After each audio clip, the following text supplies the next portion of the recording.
Hey everyone, before we dive into the video, I just want to quickly apologize for the audio quality. I'm aware it's not ideal, but I've done my best to tweak it and make it sound as good as possible for now. Don't worry though, I'm already working on fixing it for the next time. Thanks for your understanding and I hope you still enjoy the video.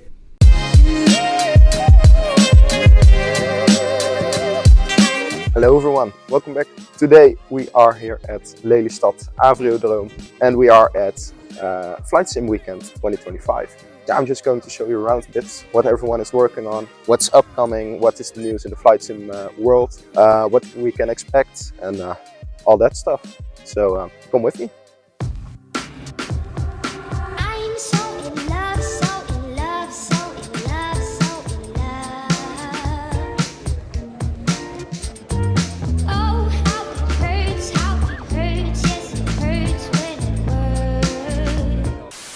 Hey there, quick reminder, over 90% of you watching right now aren't subscribed to the channel. If you've been enjoying the content so far, it means a lot if you hit that subscribe button. That way you won't miss out on any future videos. It's totally free and you can always change your mind later. Thanks for watching and now let's get back to the video.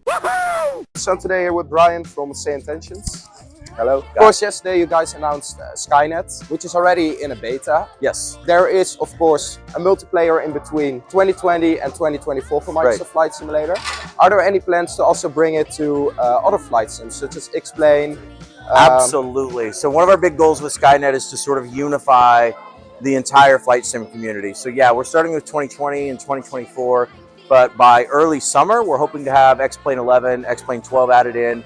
And hopefully after that, even P3D5 and P3D6. So everybody, regardless of their simulator, will be able to fly together in the same multiplayer universe. Very excited about it. Yesterday, my friend Tino also came here. He told me something about the possibility for shared cockpits. Oh yes, I remember that question. Yes. Oh, now I'm going live speaking on this on the record. Okay. Yeah, we're looking really closely at shared cockpit as a part of Skynet. But also as an extension to our ATC system, so that you could have one pilot in their home and another pilot in their other home, and just like in real life, either of you could be talking to ATC at any time. I have nothing official to announce yet. We're thinking about it. We're looking at it, but it is definitely something we want to try to do.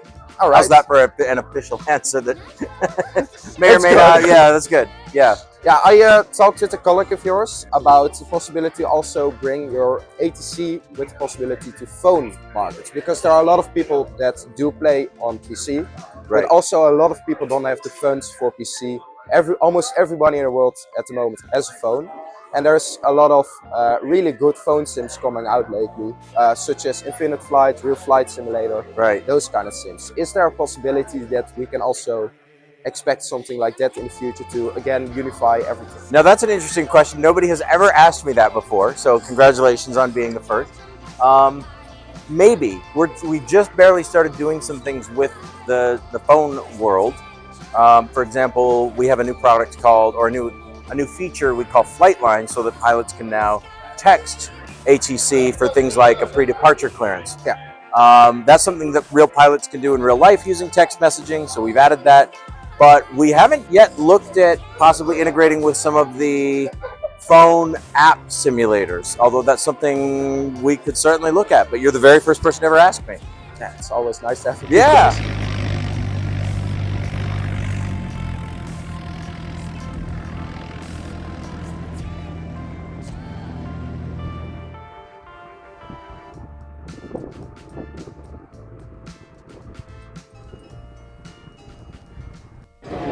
Yeah, we can see the things for different networks like Flight Sim and VIAO. Yeah. And yeah, we're planning to add more partners here because this is still in beta phase. So it's still a bit. We are still tweaking the performance and the features, and also potential partners to add to this network. All right.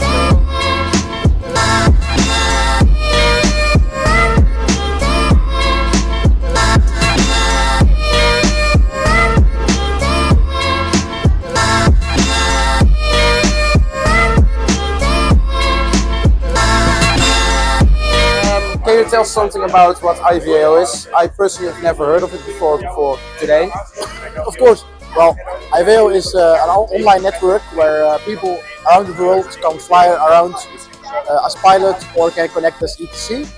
So we give people access to the network. It's a free system, so it's where you can see all the traffic and where you can control. So that's basically what IVAO is in just one sentence. So it's comparable to, for example, VETSIM. It is indeed. It's our it's similar like VETSIM, but there are of course some differences. Yeah, I talked to someone else before. One main difference he said was, with example VETSIM, if you want to become a controller, wait for 1-2 years before you can even get a training. Yeah. How is that with you guys? Well, that's indeed something, and that's something that we hear at the FSWeekend as well from other people who also visited VETSIM. We are more accessible for training. We don't have a waiting list of 2 years or 1 year or whatever. We are more accessible for training. So when, of course, we have different divisions. So here in the Netherlands, we have the Netherlands division. In Germany, we have the German division. Every division has its own training system and way of giving training. Okay. There's no waiting list, so when people join us, they can immediately request training and can start right away. So just if you decide I want to try something as a delivery controller, Yes, you can just apply, get the training, and Yes. just start. that's correct. And even without training, I mean, training, you can have training. Training is not necessary. So even if you don't accept training, it's still accessible. You start, of course, as delivery, and by the time you gain more hours, of course, You just work your way. you work your way up, and then from your third rating, you do a theoretical exam, and from that point, you can go on tower, for example, in the most divisions.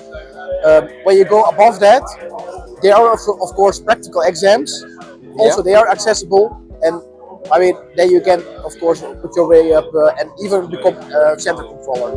A video camera converts the picture into a television signal.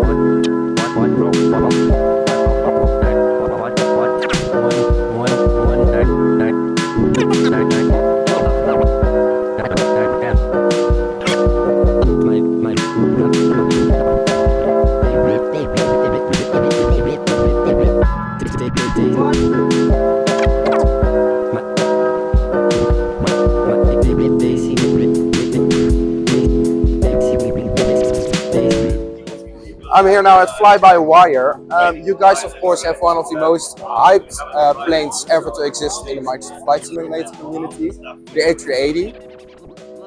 You, of course, also have the, in my opinion, lesser known and underrated A320. Are there any more planes we can expect that perhaps generate an even bigger hype than the A380 has? So currently we don't have any plans for another plane because even the A380 or even the A320 actually needs still some work to do. It's still in a beta, want of course, to work on that first before we decide to make another plane. Okay, so you're still at first just prioritizing making the A380 and A320 perfect before Exactly. you continue with anything else. How hard is it to create something, to make a product that is free, of course, but still get such high quality? Because of course VMDG or an indie build, they also have high quality, but it's nowhere near free. Yeah. How did you guys manage to do it to be able to get it for free? That's a good question. So how we manage is probably because everybody on the team wants to deliver like the best product. And the advantage is that we are not a company, right? So we don't have the pressure that we have to deliver for a certain price point or at a certain date. We can just say, yeah, it takes as long as it takes, and then everybody puts in the effort they want to put into it. Okay. And a lot of people put a lot of effort into their individual parts. Okay, so let's say, for example, if you feel like a day you don't want to do anything, you can just don't do anything. Yes. To also prevent overworking yourself and stuff. Exactly, yeah. Okay, and of course the assets you guys use, they are really, really high quality. Yes. Is it hard to come by those assets, or is it all handmade? For example, the entire cabin, it's extremely Yes. detailed and modeled. Yeah. Are those all just assets you guys were able to find, or was everything handmade? So everything is handmade, based on images, like or videos. Like it's a lot of hours of looking through videos on YouTube or other references, images, everything you can find on the internet, or even through connections to pilots or something like that. Like they make pictures of the cockpit, for example. All right. So I want to thank you guys all for watching. I hope you enjoyed the video. Please don't mind the audio quality just being complete garbage. I'm really sorry for that. I only noticed it in post while editing this video. I also hope that you enjoyed that this video is more aimed at the software side of Flight Sim Weekend 2025 instead of the hardware side. I know there's a lot of amazing new hardware out there, but not everyone has the budget for the new hardware. I think with the right software you can get on a low budget a way better experience in flight simming than if you go on a high budget hardware road. So I hope you guys enjoyed watching this video, and I'll see you again in the next one. Cheers!